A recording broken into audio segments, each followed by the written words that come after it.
नमस्कार, मैं हूं आपके साथ अंकिता दुबे। बुलेटिन की शुरुआत करेंगे, लेकिन सबसे पहले बात कर लेंगे आज की हरियाणा की बड़ी अपडेट की। हरियाणा में आज से नगर निकाय चुनाव के लिए नामांकन की प्रक्रिया शुरू हो जाएगी। 8 नगर निगम, 4 नगर परिषद और 21 नगर पालिका के लिए चुनाव होंगे, जिसके लिए 2 मार्च को वोटिंग होगी और नतीजे 12 मार्च को आएंगे।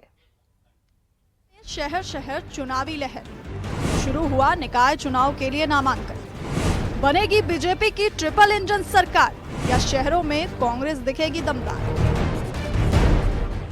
गुरुग्राम, मानेसर, फरीदाबाद, यमुनानगर, करनाल, हिसार, पानीपत और रोहतक, इन 8 नगर निगमों के साथ थानेसर, सिरसा, पटौदी और अंबाला नगर परिषद के अलावा 21 नगर पालिका के चुनाव का बिगुल भी बज चुका है।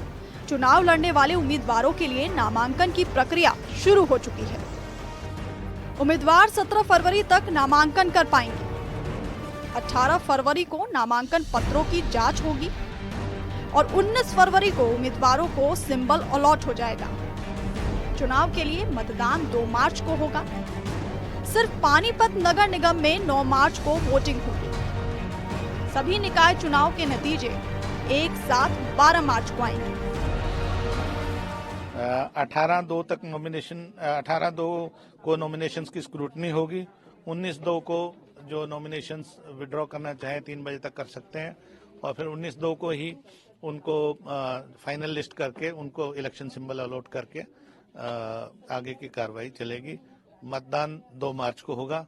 जहां तक पानीपत का संबंध है, क्योंकि उनकी मतदाता सूची का प्रकाशन अभी नहीं हुआ है, वो 19 फरवरी को होना है, तो वहां पर नॉमिनेशन की प्रक्रिया, जो नामांकन की प्रक्रिया 21/2/2025 से शुरू होकर 27/2/2025 तक रहेगी। 28/2/2025 को स्क्रूटनी होगी, जांच होगी, जो जितने भी नामांकन पत्र आए होंगे, और 1 मार्च को विड्रॉ कर सकेंगे और 1 ही मार्च को फिर उनको इलेक्शन सिंबल अलॉट करके उनका मतदान पानीपत म्युनिसिपल कॉर्पोरेशन का मेयर के लिए भी और सभी वार्ड मेंबर्स के लिए 9 तारीख को होगा। काउंटिंग सभी की 12 मार्च को होगी। चुनाव वाले 33 नगर निकायों में कुल 644 वार्ड हैं, जिसमें से 78 सीटें एसटी और 55 एसटी महिला के लिए रिजर्व हैं। वहीं 29 वार्ड ओबीसी ए और 34 वार्ड ओबीसी ए कैटेगरी महिला के लिए रिजर्व हैं। 8 वार्ड ओबीसी बी और 30 वार्ड ओबीसी बी कैटेगरी महिला के लिए रिजर्व हैं। म्युनिसिपल कॉर्पोरेशन में मेयर के चुनाव के लिए अधिकतम खर्च सीमा पहले 25 लाख रुपए हुआ करती थी, जिसको बढ़ाकर 30 लाख रुपए किया गया है। मेयर के अलावा जो मेंबर म्युनिसिपल कॉर्पोरेशन की खर्च की अधिकतम सीमा थी चुनाव के लिए, वो 6 लाख थी, जिसको 7.5 लाख किया गया है। इसी प्रकार जो प्रेसिडेंट म्युनिसिपल काउंसिल के लिए 16 लाख रुपए खर्च की सीमा थी, उसे बढ़ाकर 20 लाख किया गया है और मेंबर के लिए 3.5 लाख थी, उसको बढ़ाकर 4.5 लाख किया गया। म्युनिसिपल कमेटी के प्रेसिडेंट के लिए 10.5 लाख रुपए तयशुदा सीमा थी, उसको बढ़ाकर 12.5 लाख किया गया और म्युनिसिपल कमेटी के मेंबर का जो चुनाव लड़ेंगे वो अधिकतम 3 लाख रुपए खर्च कर सकेंगे।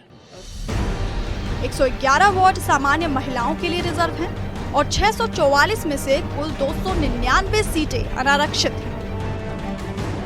पानीपत नगर निगम को छोड़ दे तो बाकी जगहों को मिलाकर इस बार कुल 45,26,227 वोटर हैं, जो 33 निकायों के लिए अपने अपने प्रतिनिधि चुनेंगे। बीजेपी जहां ट्रिपल इंजन सरकार के नारे के साथ नगर निकायों पर कब्जा करने की तैयारी में है, वहीं विधानसभा चुनाव की ईवीएम से धांधली का आरोप लगाने वाली कांग्रेस ने अपना दमखम दिखाने के लिए बैलेट से चुनाव की मांग की। चंडीगढ़ से अंकित दूदानी की रिपोर्ट। और वहीं नगर निकाय चुनाव को लेकर आज दिल्ली में हरियाणा बीजेपी के नेताओं की बैठक होगी।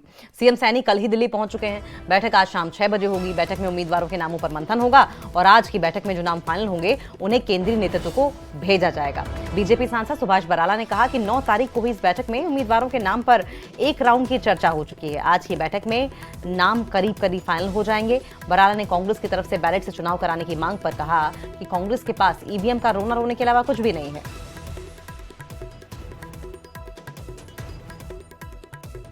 फिर एक बैठक है, उस बैठक के अंदर जो पूर्व में जो काम था उससे आगे क्या क्या काम बढ़ा है उसके ऊपर विस्तार से चर्चा होने वाली है। सर, कांग्रेस मांग कर रही है कि चुनाव को ईवीएम के वाया ना कराकर बैलेट पेपर के वाया कराया जाए। देखिए, नाच न जाने आंगन टेढ़ा वाली बात है कांग्रेस के साथ। कांग्रेस अपनी कमजोरियों के ऊपर ध्यान दे नहीं रही है, वो काम ठीक प्रकार से कर नहीं पा रही है, वो न ही अपने संगठन को दुरुस्त कर पा रही है, न ही वो चुनाव में ठीक से कोई परिणाम दे पा रही है। और अपने संगठन की तो बात आप छोड़िए, कितनी बड़ी जिम्मेवारी है विपक्ष के नाते हरियाणा की जनता ने इनको दी है, अभी तक विपक्ष का नेता ये लोग नहीं तय कर पाए हैं। ये बहुत बड़ी एक चिंता का विषय हरियाणा में एक अगर लोकतांत्रिक व्यवस्था को देखे हैं, लेकिन कांग्रेस पार्टी है, इसका मुझे नहीं लगता अब कोई इलाज है। और वहीं बीजेपी प्रदेश अध्यक्ष मोहनलाल बड़ौली ने कहा कि आज बैठक में उम्मीदवारों के नाम फाइनल हो जाएंगे। उन्होंने कांग्रेस की तरफ से बैलेट पेपर से चुनाव की मांग पर कहा कि कांग्रेस को होमवर्क करना चाहिए। पार्टी की हमारी चुनाव समिति की बैठक आज दिल्ली हरियाणा भवन में शाम को 6 बजे रहेगी और उसमें सभी हमारे जो चेयरमैन के पद हैं, जो मेयर के पद हैं और जो नगर निगम के अंदर वार्डों के पार्षद के पद हैं और जो नगर परिषद में पार्षदों के पद हैं, उन सब पर हम चर्चा करेंगे।